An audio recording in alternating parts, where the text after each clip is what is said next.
امیر اہل سنت سے پہلی ملاقات جو ہے وہ تو زیارت تو فیصل آباد میں پہلے ہوئی تھی، پھر اسلام آباد اجتماع میں ہوئی تھی. اور اسلام آباد اجتماع میں ہمارے ساتھ یونیک یہ ہوا تھا کہ اس اجتماع میں بارش ہوئی تھی بہت زیادہ. تو ہم اس زمانے میں پتہ نہیں تھا، تو ہم زیارت کے لیے نا کبھی صاحب جب بیان کریں گے نا تو ہم نے قریب سے جا کے 95 ہے جی 95 ہی ہے. تو ہم نے قریب سے جا کے جو نا بیان سننا ہے. تو ہم وہی سب کو پھلانگتے ہوئے اور کودتے کودتے پہنچ گئے وہاں پر.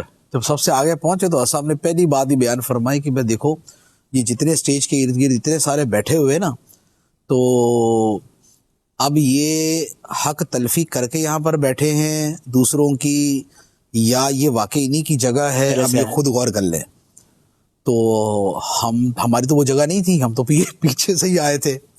اب ہم کہہ لو یہ اب کیا کریں. تو اب پھر کہا کہ خیر اب واپس جائیں گے تو اوروں کی حق تلفی ہو جائے گی، کیونکہ ان کو جو ہے نا وہ کچھ کرتے جائیں گے، تو اس لیے پھر لیکن تب بھی پیچھے ہٹ گئے وہاں سے نا کہ نہیں جب جن کی جگہ بنتی ہے وہی بیٹھے. تو زیارت تو پہلی مرتبہ وہاں ہوئی تھی. اور اس کے بعد جب ملاقات تھی تو وہی فیصل آباد میں ملاقات ہوئی تھی جامعہ میں. اور اس میں ملاقات میں یہ تھا کہ کھانے پر میری پہلی ملاقات تھی. مغرب کی نماز کے بعد امیر اہل سنت کی افطاری تھی، افطاری کے بعد مغرب کے بعد کھانا تھا.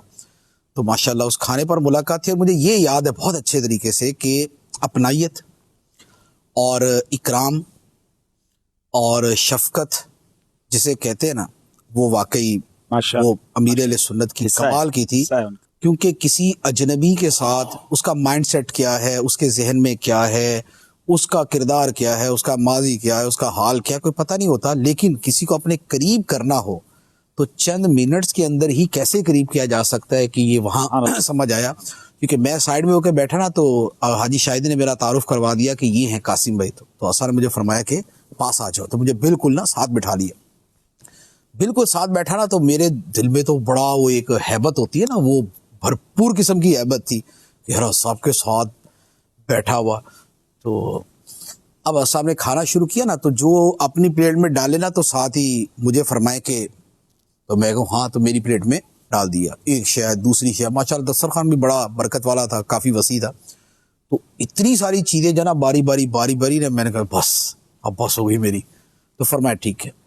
تو اب یہ جو میرے لیے چیز تھی نا، یہ بالکل ایک یعنی کہ زندگی میں پہلا موقع تھا میرے پہلی ملاقات میں دل جیت، پہلی مرتبہ میری زندگی میں دیکھا کہ کوئی کسی بزرگ کا بیسیکلی رویہ کیا ہوتا ہے نا، کسی شیخ کا، بزرگ کا، اور کسی جو ہے نا وہ ایک جسے کہنے کہ جس کا دل شفقت سے لبریز ہو، اس کی ادا اور اس کا انداز کیا ہوتا ہے، یہ اس سے جو ہے نا وہ پتہ چلا تھا مجھے. تو صاحب نے وہ سارا کچھ کیا نا. تو ایک ہوتا ہے کہ ویسے تو پیر و مرشد ہونے کی وجہ سے آلریڈی الحمدللہ بہت محبت ہوتی ہے اور تھی الحمدللہ، لیکن ایک بالفعل کسی کے ساتھ کوئی عمل ہوتا ہے تو اس کا ایک جدا گانا ہی وہ ہوتا ہے.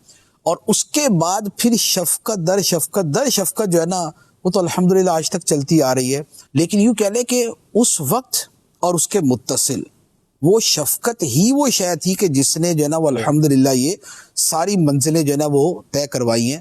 بہت سے لوگ جو ہے نا وہ لفظ بولتے تھے نا فیضان مرشد یا فیض مرشد، تو کئی تو یوں کہہ لے کہ ایک اس میں بولتے ہیں نا حسن اعتقاد میں، ایک اچھی عقیدت میں بولتے ہیں نا. تو میں الحمدللہ جب بولتا ہوتا ہوں تو مجھے یہ پتا ہوتا ہے کہ حسن عقیدت اپنی جگہ ہے، لیکن جسے کہا جائے نا کہ کسی کے ساتھ پریکٹیکلی وہ فیض کا معاملہ گزرا ہے، تو میں الحمدللہ اپنے حوالے سے وہ سمجھ رہا ہوتا ہوں کہ وہ چیزیں جو ہے نا وہ میرے ساتھ چل رہی ہیں. کیونکہ وہ اس شفقت نے اٹیچ کیا. اس کے بعد آگے ایک جگہ گئے، وہ وہاں بھی یہی ہوا کہ وہ مجھے تو کسی نے وہ گاڑی میں نہیں چڑھنے دیا نا، گارڈ وغیرہ نے. کدھر بھائی؟ میں نے کہا بھائی حضرت صاحب تو ہے، تم کون؟ پہچانتے تو کوئی نہیں تھا گارڈ وغیرہ. تو مجھے فارغ کر دیا، میں روڈ پہ کھڑا تھا. تو گاڑی آگے گئی تو صاحب نے ساتھ میں حسان بھائی سے پوچھا کہ وہ کدھر گئے اپنے مولانا صاحب، قاسم بھائی کدھر گئے؟ تو انہوں نے کہا کہ وہ تو پتہ نہیں کسی گاڑی میں بیٹھ گئے ہوں گے. تو اثر نے یہ نہیں فرمایا کہ ہاں کسی میں بیٹھ گئے ہوں گے تو چلو وہ پیچھے آ جائیں گے. فرمایا نہیں، ٹھہرو. تو فرمایا دیکھو ذرا. تو اب باہر نکل کے نا، اب میں تو مایوس ہو کے کھڑا تھا. میں نے کہا چلو بھائی چلیں اپنے گاؤں چلتے ہیں یعنی کہ اپنے شہر چلتے ہیں، دوسرے شہر کی بات ہے یہ. تو وہاں پر وہ کھڑے ہو کے وہ آدمی آواز دے رہا تھا نا کہ بھی وہ قاسم صاحب، قاسم بھائی. یار امید تو ہے کہ مجھے بلا رہا ہوگا یہ. تو میں نے کہا ہاں بھائی کہ نا آپ کو حساب بلا رہے ہیں. تو میں گیا تو حس صاحب نے مجھے گاڑی کار کے اندر اپنے ساتھ بٹھا لیا. حسان بھائی دوسری طرف بیٹھے تھے, حس صاحب درمیان میں تھے, میں اس سائڈ پہ بیٹھا. تو یہ جو چیز تھی نا, یعنی یہ یوں کہہ لیں کہ اس پہلی والی شے کے اوپر ایک اور مضبوط مہر جسے کہا جائے نا, مہر محبت, آئس آن کیک. تو یہ وہ والی چیز تھی. تو یہ الحمدللہ یہ پہلی ملاقات.